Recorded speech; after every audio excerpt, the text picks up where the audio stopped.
Bonjour à tous, alors aujourd'hui on va faire deux questions simples du concours Sciences Po 2019.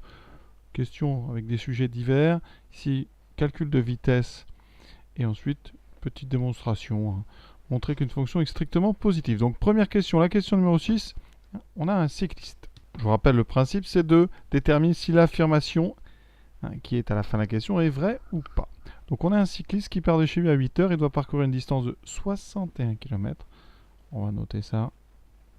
Pour arriver à son point d'arrivée à 9h30. Donc on a 61 km à faire en 1h30. Son parcours est constitué d'une descente de 16 km qu'on parcourt à 80 km/h. Et ensuite on a 40 km de plat qu'on parcourt à 50 km/h et une montée de 5 km à une vitesse qu'on ne connaît pas et qu'il va falloir déterminer. Donc ici, vous allez voir, c'est très simple. Presque étonnamment simple pour un concours, mais parfois, à panique, on peut perdre du temps. Donc il va falloir essayer d'être efficace. On a donc la durée totale, 61 km en 1h30. On sait qu'il fait 16 km à 80 km/h. Alors, la formule, la vitesse, c'est la longueur divisée par le temps. Donc si vous transformez le temps, ici, le temps, c'est donc, la longueur divisée par la vitesse. On a un petit produit en croix. Donc, on a ici la longueur, 16 km.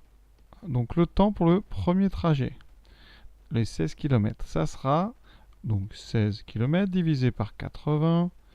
Alors, 80 fois 5, 80, c'est 5 fois 16. Donc ici, ça fait 16 sur 16 fois 5. Il reste 1 cinquième.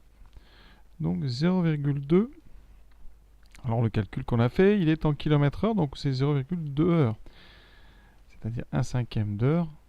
Donc 1 cinquième d'heure, on divise 60 par 5, ça fait 12 minutes, ça. Temps numéro 2. 40 km à 50 km/h. Donc ici, on a 40 km divisé par la vitesse 50, on obtient 4 sur 5. On a donc 4 sur 5 heures. Pour l'instant, T1 plus T2, ça fait 1 cinquième plus 4 cinquièmes, c'est-à-dire 12 minutes plus 48 minutes. Ça nous donne 1 heure. Pour l'instant, il a mis 1 heure pour faire les deux premiers. Donc il lui reste une demi-heure. Donc le bilan, je vais l'écrire en haut, il reste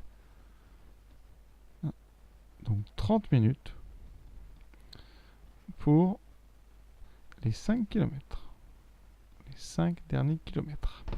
D'accord, donc il reste à calculer cette vitesse. La vitesse, c'est donc la longueur sur le temps. On a 30 minutes, donc en heure, ça fait 0,5. 5 divisé par 0,5, ça veut dire que x est égal à 10 km/h. Si on veut, ça qu'il mette exactement 1h30. D'accord. Donc si on veut, bien, à la rigueur arriver avant 30 minutes, il faut tout simplement que la vitesse soit supérieure à 10. Donc x doit être supérieur à 10. L'affirmation, le cycliste sera à l'heure si et seulement si x est supérieur ou égal à 10, elle est tout à fait vraie. Voilà. S'il dépasse ou il égale 10 km/h, il mettra donc moins de 30 minutes pour faire les 5 derniers kilomètres. On est donc sur une affirmation qui est vraie. Septième question, on prend une fonction à valeur réelle dérivable sur R et on considère la dérivée et on vous dit que la dérivée c'est 1 plus donc f au carré. Alors je vais mettre comme ceci. Voilà. Et on sait que f de 1 vaut 0. Alors première chose, f étant dérivable et continu, f' ici, vous voyez, c'est un carré. Donc f' est supérieur ou égal à 1. Donc, quel que soit x appartenant à R, f' est strictement positif. Donc f est strictement croissante.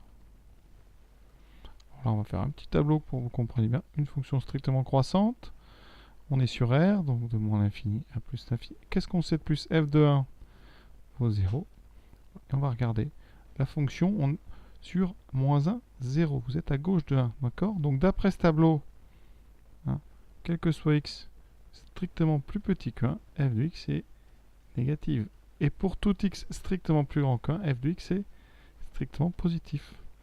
L'intervalle moins 1, 0, ça constitue un ensemble de valeurs qui sont strictement plus petits que 1. Donc, sur moins 1, 0, f est strictement négative. Conséquence, l'affirmation, elle est fausse. Alors c'est pas une question qui paraît comme ça difficile. Alors ça peut être un petit peu déroutant les informations, donc voilà, c'est pas inintéressant de faire une analyse rapide comme ça d'un problème. Voilà donc pour ces deux questions. La question 6 est un petit peu particulière, c'est pas trop habituel. Et question 7, une petite question assez courte. Et il faut être très efficace. Voilà. À bientôt.